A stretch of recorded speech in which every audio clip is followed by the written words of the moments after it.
اشراق کے بعد وہ کروٹیں بدل بدل کے تھک گئی تھی۔ بے چینی کیوں تھی وجہ جاننے سے قاصر تھی۔ گھر پہ بھی سب سے بات کر چکی تھی صبح صبح، پھر بھی سکون میسر نہیں آیا تھا۔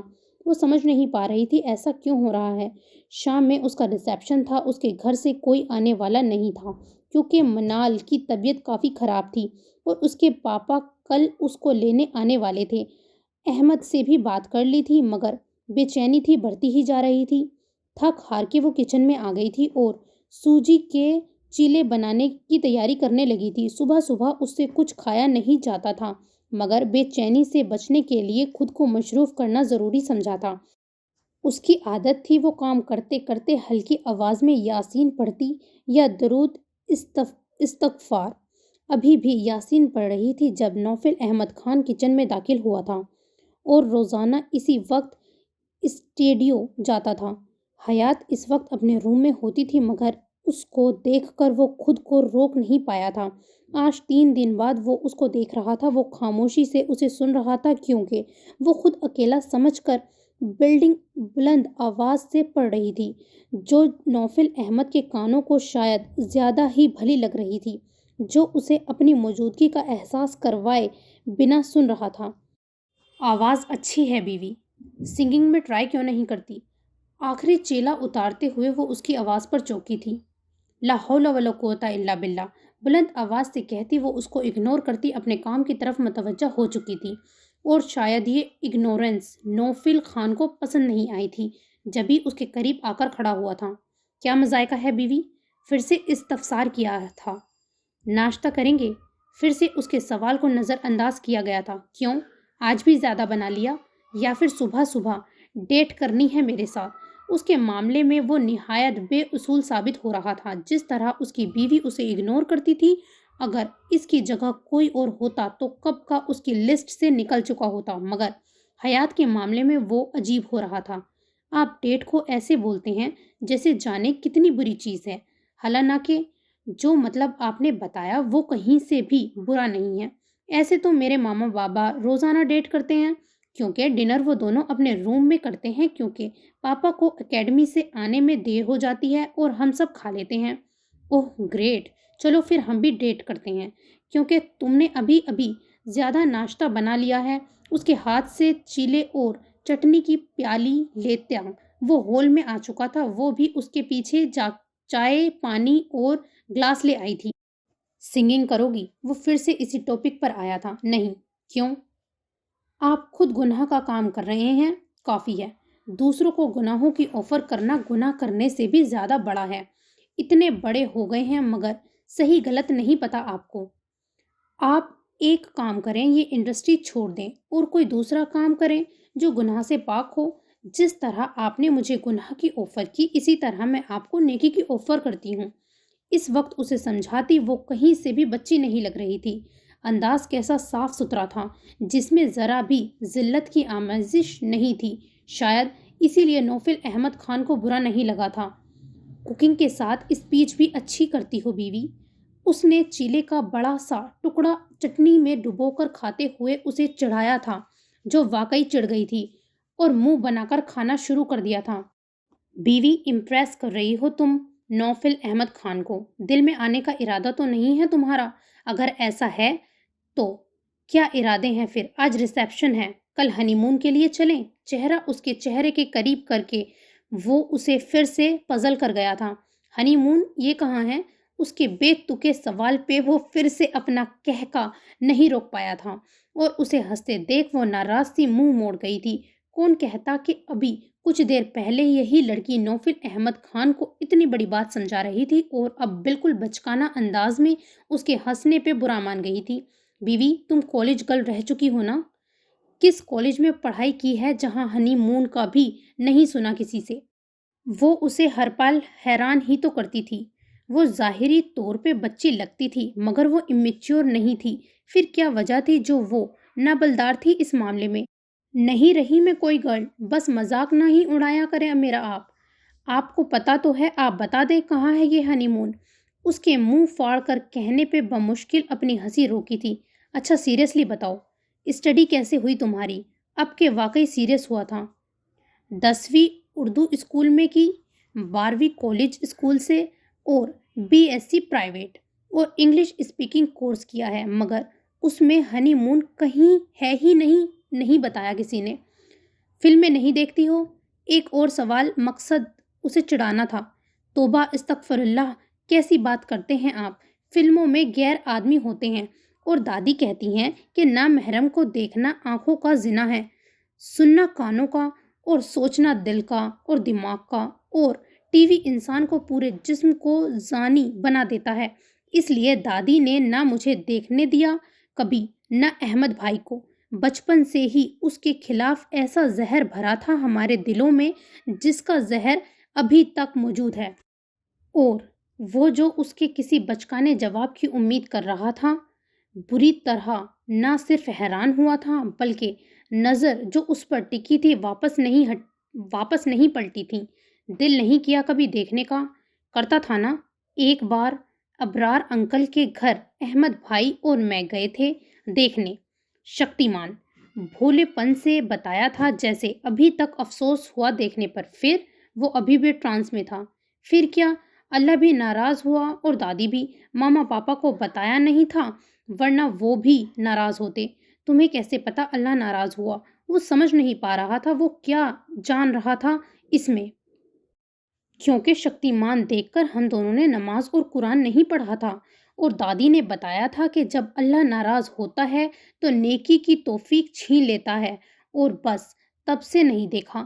اور ایسے بتا رہی تھی جیسے کلاس میں کوئی بچہ ٹیچر کے پوچھنے پر اپنی کارکردگی بتاتا ہے، اور نوفل احمد اس کی اس طرح دیکھ رہا تھا جیسے اگر نظریں ہٹائیں تو یہ منظر دوبارہ نہیں دیکھ پائے گا۔ اتنی معصومیت! مگر تمہارا شوہر تو فلمی دنیا کا ہے۔ اب کیا سننا چاہ رہا تھا وہ، یا پھر وہ اسے اپنے آپ میں دیکھنا چاہ رہا تھا؟ جی زبردستی کے، اور ویسے بھی شادی آپ نے کی، میں نے نہیں، اسی لیے اللہ آپ کو ہی گناہ دے گا، مجھے نہیں، کیونکہ اسے پتا ہے نہ مجھے یہ انڈسٹری پسند ہے نہ اس کے لوگ۔ اللہ معافی، لوگوں سے نفرت نہیں کرنی چاہیے، مگر مجھے سچی نہیں اچھا لگتا۔ تو میں تمہیں اچھا نہیں لگتا؟ نہیں، ہاں وہ میں نے سوچا ہی نہیں۔ آپ کو دیر نہیں ہو رہی؟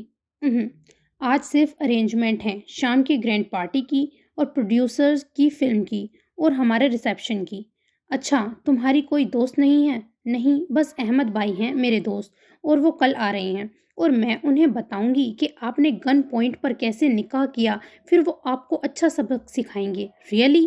جی ریئلی۔ اس کے انداز میں نقل اتارتی وہ بھول رہی تھی کہ وہ اسے ڈرانے میں لمحہ نہیں لگائے گا، مگر وہ خوش قسمت تھی جو نوفل احمد اس پر مہربان ہو رہا تھا، اس کے بچپنے کو انجوائے کر رہا تھا، یا شاید جی رہا تھا۔ چلو دیکھتے ہیں صالح صاحب کو بھی۔ آج شام کو 5 بجے پارلر والی آئے گی گھر پہ تمہیں ریڈی کرنے، پریشان نہیں کرنا اس کو۔ گھڑی دیکھتا وہ اٹھا تھا۔ میں خود تیار ہو جاؤں گی، کسی کو بھیجنے کی کیا ضرورت ہے؟ تمہیں میک اپ آتا ہے؟ ہاں آتا ہے۔ اوکے، ڈریس لیتا آؤں گا میں، تم ریسٹ کرو، پارٹی لیٹ نائٹ چلے گی، مگر میں آپ کی پارٹی میں زیادہ دیر نہیں رہوں گی۔ اوکے، اس سے پہلے گئی ہو کسی پارٹی میں؟ نہیں، میں شادیوں میں بھی نہیں جاتی، پارٹی میں بھی نہیں، پاپا کہتے ہیں بے پردگی ہوتی ہے، اس لیے عادت بالکل بھی نہیں ہے جانے کی۔ خاص جگہ پر دادی اور ماما پاپا چلے جاتے ہیں، میں اور حمدان بھائی گھر پر ہی رہتے ہیں۔ اور نوفل احمد کو سمجھنے میں ایک لمحہ لگا تھا کہ اس کی بیوی دینی علموں کا علم رکھتی ہے، اور مقابل کو قائل کرنے کے فن سے بھی آگاہ ہے۔ جس طرح وہ اس سے بحث کرتی ہے، غصے سے جواب دیتی تھی، لگتا نہیں تھا کہ وہ اندر سے دنیاوی معاملے میں اتنی انجان ہوگی۔ جس کو ڈیٹ اور ہنی مون کا مطلب نہیں پتا ہو، اسے آج کی پارٹی کا بھی کوئی اندازہ نہیں ہوگا کہ وہاں کیا نوعیت ہوگی۔ وہ سمجھ نہیں پا رہا تھا آج کے دور میں کون ایسا ہوتا ہے، مگر وہ بھول رہا تھا جس کی پرورش کرنے والے اللہ واس کے رسول سے ڈرنے والے ہوں، ان کی اولادیں ایسی ہی معصوم ہوتی ہیں، جنہیں ضرورت وقت ہی کچھ خاص علم دیا جاتا ہے، وقت سے پہلے نہیں۔ اب آپ اس طرح دیکھنا بند کریں، مجھے سچ میں کریم پاؤڈر اور کاجل لگانا آتا ہے۔ دادی اور مما منع کرتی تھی لگانے، مگر میں کبھی کبھی لگا لیتی تھی مما سے چھپ کر۔ تو آتا ہے مجھے میک اپ۔ اس کی مسلسل ہوتی گہری نظریں اس پر سے پزل کر رہی تھی، اور وہ پتہ نہیں کیا سوچتا ہوا اسے مسلسل دیکھے جا رہا تھا اور کیا تلاش کر رہا تھا وہ اس میں، کبھی بہت بڑی سی، کبھی بالکل بچی۔ وہ سمجھ نہیں پا رہا تھا وہ کیوں اس کے ساتھ اپنے وقت کی پرواہ کیے بغیر اپنی عادت ترک کر رہا تھا، جو نوفل احمد خان مروت میں بھی نہیں مسکراتا۔ وہ بلا وجہ بے مطلب اپنی بیوی سے باتیں کر کے کہہ کے لگاتا ہے، اچھا وہاں آپ کی فیملی بھی آئے گی؟ اس نے اس کا دھیان بٹانا چاہا تھا مگر جواب نہ پا کر وہ اس کے سامنے سے برتن اٹھا کے کھڑی ہوئی تھی، منہ ہنوز بن گیا تھا۔ 2 قدم چلی تھی جب نوفل احمد خان بے اختیاری میں اس کا ہاتھ پکڑ کر کھینچ چکا تھا اور جو اس کی امید بھی نہیں کر سکتی تھی اس کی گود میں گری تھی۔ چہرہ اس کے چہرے سے رگڑتا سینے پر ٹکرایا تھا، بے اختیار گلے سے چیخ برآمد ہوئی تھی، یا اللہ کتنے بدتمیز ہیں آپ، ایسے کون کرتا ہے؟ اب تو ایسا کچھ بھی نہیں کہا کہ آپ ٹیبل کی طرح مجھ کو پٹک دیں۔ احمد بھائی کو یہ بھی بتاؤں گی۔ اس کی دھمکی پر اس نے اپنی گرفت مضبوط کی تھی اور وہ جو اٹھنے کی کوشش میں تھی مکمل اس کے حصار میں ہوئی تھی، اور اب اس کی قربت اسے انتہائی نروس کر گئی تھی۔ اسے اس سچویشن کا اندازہ نہیں تھا، پھر بھی وہ کنفیوز ہو رہی تھی، اور نوفل احمد اس کی پرواہ کیے بغیر اس کی مزاحمت کو بے تاثر انداز میں دیکھ رہا تھا۔ اس نے ایسا کیوں کیا تھا وہ خود بھی جاننے سے قاصر تھا۔ وہ اس کے ہلتے لبوں کو دیکھ رہا تھا، اس کی آنکھوں میں آنے والی نمی کو دیکھ رہا تھا، مگر وہ کسی جہاں میں تھا، اسے کچھ پتہ نہیں تھا۔ ہوش تب آیا جب اس کے سر ہر ٹھنڈے پانی کا جگ الٹ دیا گیا تھا۔ گرفت ڈھیلی ہوئی تھی اور اسی کا فائدہ اٹھا کر وہ صوفے سے ہی دوسری طرف جمپ کر کے اپنے روم کی طرف بھاگی تھی اور دھاڑ سے دروازہ بند کیا تھا، اور وہ نک سک سے تیار پانی میں مکمل بھیگا ہوا ابھی تک ایسے بیٹھا تھا جیسے اسے کسی نے پتھر کا کر دیا ہو۔ کیا ہو رہا تھا اسے؟ یہ شادی کے بعد تیسری بحث تھی اس کی حیات سے، اور ہر بار وہ خود اسے اکساتا تھا بے مطلب باتیں کر کے، اور پھر اس سے بات نہ کرنے کا ارادہ کرتا مگر تیسرے دن پھر سے ویسا ہی کرتا، اور آج کی باتوں سے وہ اپنے آپ میں نہیں رہا تھا۔ اس سے برداشت نہیں ہوا تھا حیات کا خود سے دور جانا، اس لیے وہ اسے قریب کر گیا تھا۔ ایسا بے اختیاری تو کبھی بھی نہیں ہوا تھا وہ تو کیا حیات؟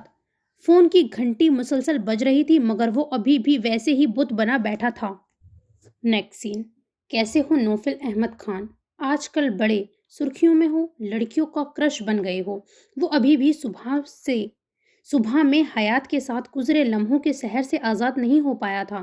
بار بار اس کا آفر، اس کی معصوم باتیں، دھمکیاں اس کے کانوں میں گونج رہی تھی، اور پہلی بار نوفل احمد نے خود کو ان لمحوں کے حوالے کر دیا تھا جب کوئی اس کے سامنے کرسی رکھ کر بیٹھا تھا۔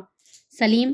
اس نے آنے والے کی باتوں کو اگنور کر کے اسپورٹ بوائے کو آواز دی تھی جو اس کی ایک ہی پکار پہ فوراً حاضر ہوا تھا۔ جی سر۔ کیا یہاں رات کوئی دعوت تھی جس کی وجہ سے یہاں ہڈیاں موجود ہوں؟ اس کی عجیب باتوں پر نہ صرف سلیم حیران ہوا تھا بلکہ آنے والا بھی حیران تھا۔ نہیں سر، یہاں کوئی دعوت نہیں تھی، تو پھر ہڈیاں کہاں سے آئیں گی؟ تو پھر صبح صبح کتے یہاں کس کی بو سونگھتے ہوئے آئے ہیں؟ دبی دبی ہنسی سے آنے والا سمجھ گیا تھا کہ نوفل احمد خان ابھی بھی ویسا ہی ہے، ایک ہی وار میں مقابل کو چت کرنے والا۔ آنے والے نے زبردستی کی ہنسی سے اپنی کھسیاہٹ چھپائی تھی، اس کا مطلب وہ کچھ سوچ کر آیا تھا، اسی لیے ابھی تک وہیں بیٹھا تھا۔ یاور قریشی، یہاں یقینا تمہاری خوراک موجود نہیں ہے، باہر تلاش کرو، شاید تمہارے قبیلے کے لوگوں کے پاس مل جائے۔ یہاں موجود اسپورٹ بوائے بھی ہیلتھ کانشیس ہے، جانوروں سے دور رہتے ہیں۔ ماننا پڑے گا نوفل احمد خان، رسی جل گئی پر تمہارے بل نہیں گئے۔ تم مان لو نوفل احمد خان، چاہے جتنی بلندی تک پہنچ جاؤ، ہوگے ایک ویشیا کے ہی بیٹے، اور تمہاری قسمت میں بھی تمہاری ماں جیسی لڑکیاں ہی لکھی ہیں۔ بھاگ گئی نا جس سے شادی کر رہے تھے، اور یہ وہ پوائنٹ تھا جہاں نوفل احمد خان خود پر اختیار کھو بیٹھا تھا۔ کیا کہا تم نے؟ مانیہ جیسی لڑکی سے شادی کرنے سے بہتر ہے بغیر شادی کے رہ لو۔ اور کیا کہا تھا؟ میں ایک شریف لڑکی سے شادی کر کے دکھاؤں گا۔ ہاں ہاں، نوفل احمد خان جس کے پیچھے لڑکیاں پاگل ہیں، وہ جس سے شادی کر رہا تھا نکاح کے وقت ہی بھاگ گئی۔ اب کہ اس کی آواز بلند تھی، دم سا سب دم سادے سن رہے تھے۔ کسی کو بھی تو نوفل احمد کی زندگی کی خبر نہیں تھی، اسی لیے سب بڑی دلچسپی سے سن رہے تھے۔ اور یہ نوفل احمد خان کے ضبط کی آخری حد تھی۔ اگلے پل یاور قریشی کا گریباں نوفل احمد کے ہاتھوں میں تھا۔ تجھ سے کہا تھا نا اپنی حد میں رہنا، ورنہ زمین میں گاڑ دوں گا۔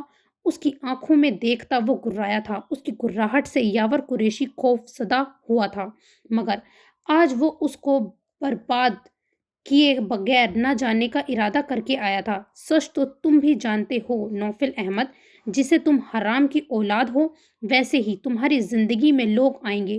تمہاری گرل فرینڈ مناہل تمہارے پیسے کے پیچھے تھی، تم سے کوئی مطلب نہیں تھا اسے، اس لیے تو بھاگ گئی اپنے دوسرے یار کے ساتھ۔ جب اسے پتا چلا کہ تم حرامی ہو، ایک بد چلن آوارہ عورت کے بیٹے، اور اگلے پل وہ زمین کی دھول چاٹ رہا تھا۔ نوفل احمد خان بری طرح اس پر برسا تھا جب عتیق بھاگتے ہوئے آیا تھا اور اپنے بوس کو بڑی مشکل سے لوگوں کے ساتھ مل کر قابو کر پایا تھا، ورنہ اس بپھرے شیر کو قابو کرنا اس کے اکیلے کے بس کی بات نہیں تھی۔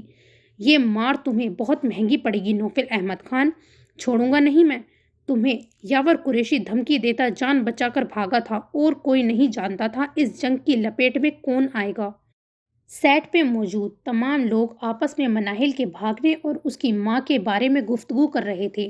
عتیق جانتا تھا یاور قریشی گڑبڑ کرے گا، مگر اتنی جلدی اسے اندازہ نہیں تھا، ورنہ وہ اس کا سدباب کر چکا ہوتا۔ لیکن جب قسمت ہی کوئی تھپڑ مارنا چاہے تو پھر ساری عقلیں دھری کی دھری رہ جاتی ہیں، اور وہ حیران تھا منال سے شادی اور اس کے بھاگنے کی خبر سے کیسے ہوئی، کیونکہ اس خبر کی وجہ سے یاور قریشی صرف 10 منٹ میں ہی اس کے اندر آگ لگا گیا تھا، اور اب اس آگ میں کس کو جلنا تھا کوئی نہیں جانتا۔ نوفل احمد خان وہاں کی اسپوٹ لائٹ اور کیمرہ کے اسٹینڈز جو کہ اس کے قریب تھے ٹکڑے کرتا نکلتا چلا گیا تھا۔ So this is the end of this episode. انشاءاللہ we will meet in next one. اپنا بہت دھیان رکھیے گا۔ اللہ حافظ۔